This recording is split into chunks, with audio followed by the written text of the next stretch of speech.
আমরা প্রত্যেকেই কিছু না কিছু ভাবে কিন্তু টাকা রোজগার করি। কেউ হয়তো কম করে, কেউ হয়তো পরিমাণটা একটু বেশি করে, এবং আমাদের লক্ষ্য থাকে যে আমরা টাকা ভালো করে সঞ্চয় করব বা টাকা জমাবো। প্রত্যেকের কিন্তু এই লক্ষ্যটা থাকে। কারোর লক্ষ্য থাকে একটু কম জমাবো, কারোর লক্ষ্য থাকে একটু বেশি পরিমাণে জমাবো।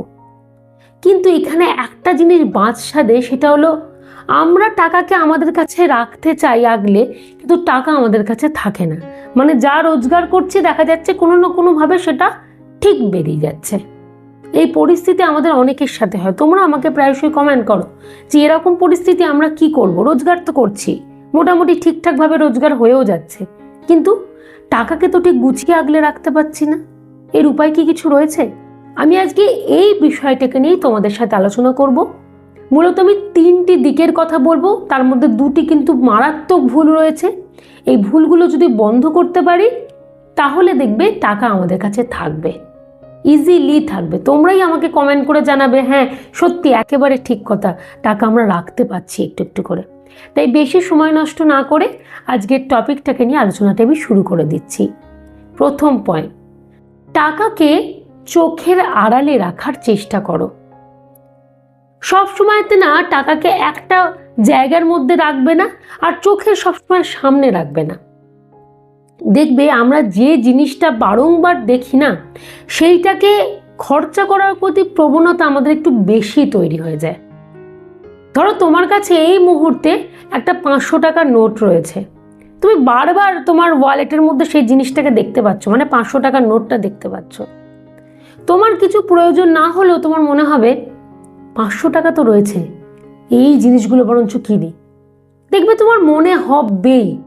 কিন্তু তুমি যদি তোমার ওয়ালেটে 200 টাকা রাখতে আর 300 টাকাটাকে আলাদা করে রেখে দিতে, মানে বাড়িতে ধরো রেখে গেলে বা অন্য কোনো গুপ্ত জায়গায় রাখতে, তার মানে তুমি তাকে দেখতে পাচ্ছ না, তোমার চোখের পুরোপুরি আড়াল সে, তখন তুমি ইজিলি 300 টাকার খরচার কথা কি তোমার মাথাতেই আসতো না, কারণ তুমি তো ওটাকে দেখতেই পাচ্ছ না।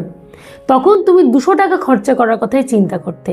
তার মানে যত বেশি চোখের সামনে রাখবে তত খরচা হওয়ার প্রবণতাটা তৈরি হবে, যত বেশি তুমি আড়ালে রাখবে তত তোমার খরচাটা কম হবে। আশা করি সহজে তোমাদেরকে ক্লিয়ার করতে পেরেছি। তো এই টিপসটাকে অ্যাপ্লাই করো, বলতে পারো এটা একটা পরীক্ষা। এই পরীক্ষাটা করে দেখো, বেশ কয়েকদিন করো, আমাকে তারপরে কমেন্ট করে জানাও যে উপকৃত তোমরা হলে কিনা। নাম্বার 2, আবেগের বশবর্তী হয়ে খরচা করা চলবে না। এটা একটা মারাত্মক ভুল। আমরা অনেক সময় না ভীষণ আবেগে পড়ে যাই।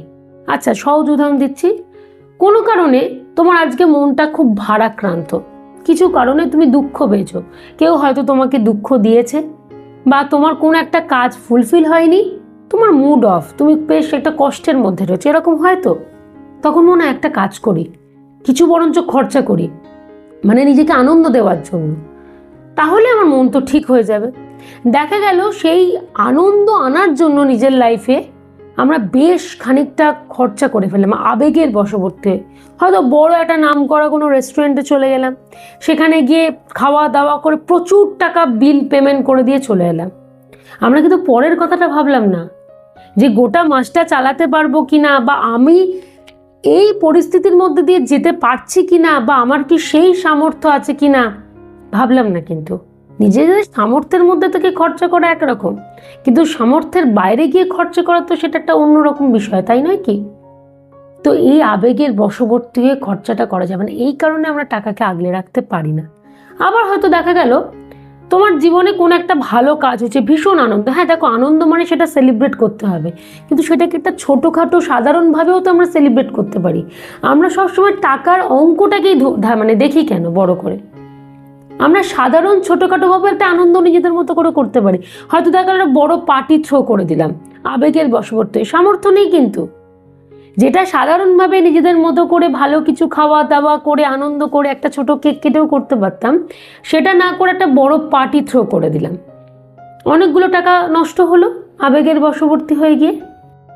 তো এই কারণে টাকা আমাদের কাছে থাকতে চায় না, আমরা আগলে রাখতে পারি না। বোঝাতে পারলাম, ক্লিয়ার করতে পারলাম? এবারে 3 নম্বর ভুল। এই ভুলটা কি? আমরা অনেক সময় লোক দেখিয়ে এমন কিছু কাজ করতে যাই, তো লোক দেখিয়ে খরচা করা, এই জিনিসটা করা যাবে না। অনেক সময় আমরা করে থাকি, যে না 5জন মানুষকে দেখিয়ে কিছু পরবো। হয়তো কোনো একটা জায়গায় তুমি গেলে, একটা দামি পোশাক পরে তুমি গেলে, সেই জিনিসটা তোমাকেই তো কিনতে হয়েছে, প্রচুর দাম দিয়ে তুমি পোশাকটা পরে গেলে। ওই যে মানুষজন তোমাকে কিছু উস্কানিমূলক কথা বললো, সেটা তোমার একটু ভালো লাগলো। কীরকম উস্কানিমূলক কথা? যে বাবা তুমি এই জিনিসটা কিনেছো, এটা তো দারুণ, এই ব্র্যান্ডের জিনিস, তো প্রচুর টাকা দাম, বাবা তুমি বলেই পারলে। তোমার কাছে সব ব্র্যান্ডেড প্রোডাক্ট থাকে, তাই না?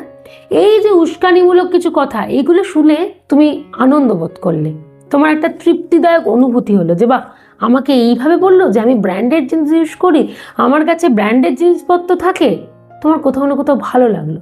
এই জন্য তুমি সামর্থ্যের বাইরে গিয়ে অনেক অনেক টাকা নষ্ট করে দিলে। এইগুলো কিন্তু ভুলেও করা চলবে না। এই ভুলগুলোকে যত তাড়াতাড়ি সংশোধন করতে পারবে, দেখবে টাকা তোমার কাছে থাকতে বাধ্য। হ্যাঁ, একেবারে ঠিক শুনছো। তোমরাই আমাকে কমেন্ট করে বলবে হ্যাঁ এবারে যেটা রোজগার করতে পারছি সেটা আমার কাছে থাকছে। যেইটুকু খরচা হওয়ার খরচা তো হবেই, কিন্তু কিছু না কিছু আমি রাখতে পারছি একটা সঞ্চয়ের জন্য। তাহলে বলবো এগুলোকে একটু মাথায় রাখো, অ্যাপ্লাই করার চেষ্টা করো।